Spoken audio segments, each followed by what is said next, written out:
পরিবর্তিত পরিস্থিতিতে এবার ইংরেজি নববর্ষ উদযাপনে নিরাপত্তা ঝুঁকি রয়েছে বলে মত প্রকাশ করেছেন অপরাধ বিশেষজ্ঞরা। এক্ষেত্রে মাঠে থাকা সশস্ত্র বাহিনী সহ আইনশৃঙ্খলা বাহিনীকে আরও জোরালো ভূমিকা পালনের আহ্বান জানিয়েছেন তারা। তবে পুলিশ বলছে, নগরবাসীর নিরাপত্তায় এবার সর্বোচ্চ ব্যবস্থা নেওয়া হয়েছে।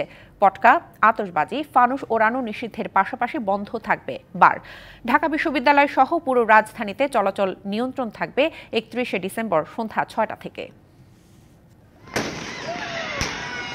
পটকা, আতশবাজির কান ফাটা এমন শব্দ ২০২৪ সালের বর্ষবরণের। ফানুসে ভর্তি ঢাকার আকাশ। কিন্তু এর সবই নিষিদ্ধ করা হয়েছিল পুলিশের পক্ষ থেকে। তবে কেউই সেই নির্দেশ মানেননি। কিছু ফানুস মেট্রো রেলের বৈদ্যুতিক তারে পড়ায় রেল চলাচল বন্ধ ছিল বেশ কিছু সময়।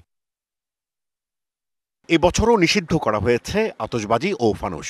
পুলিশ সূত্র বলছে, নগরের নিরাপত্তায় গোয়েন্দা নজরদারি বৃদ্ধির পাশাপাশি গুজব ও অপপ্রচার প্রতিরোধে সাইবার পেট্রোলিং জোরদার সহ সামাজিক যোগাযোগ মাধ্যমগুলো মনিটরিং করা হবে।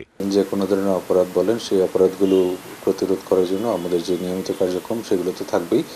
এর বাইরে বিশেষ কিছু দিবস ভিত্তিক কার্যক্রমকে কেন্দ্র করে আমাদের নির্দিষ্ট কিছু নিরাপত্তা পরিকল্পনা থাকে, সেটা আমরা অবশ্যই গ্রহণ করব।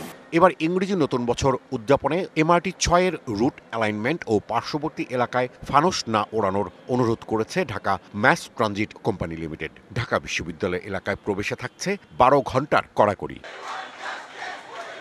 পরিবর্তিত পরিস্থিতিতে নতুন বছর উদযাপনে এবার নিরাপত্তার ঝুঁকি রয়েছে উল্লেখ করে অপরাধ বিশেষজ্ঞরা বলছেন, নিরাপত্তা জোরদারে মাঠে থাকা সশস্ত্র বাহিনীর সোচ্চার ভূমিকা প্রয়োজন নাগরিকদের সচেতনতা।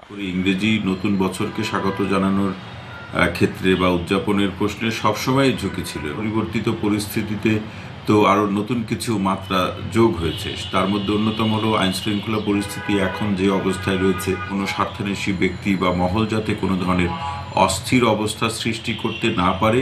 আমাদের পক্ষ থেকে প্রত্যাশা, আইনশৃঙ্খলা বাহিনী আরও বেশি জোরালো এবং সোচ্চার ভূমিকা রাখবে। পুলিশ বলছে, অপ্রীতিকর ঘটনা এড়াতে গুলশান, বনানী, হাতিরঝিল এবং ঢাকা বিশ্ববিদ্যালয় এলাকায় যানবাহন চলাচল নিয়ন্ত্রণ সহ সমন্বিত ট্রাফিক ব্যবস্থা গ্রহণ করা হয়েছে। Rajib Ghosh, DBC news, Dhaka.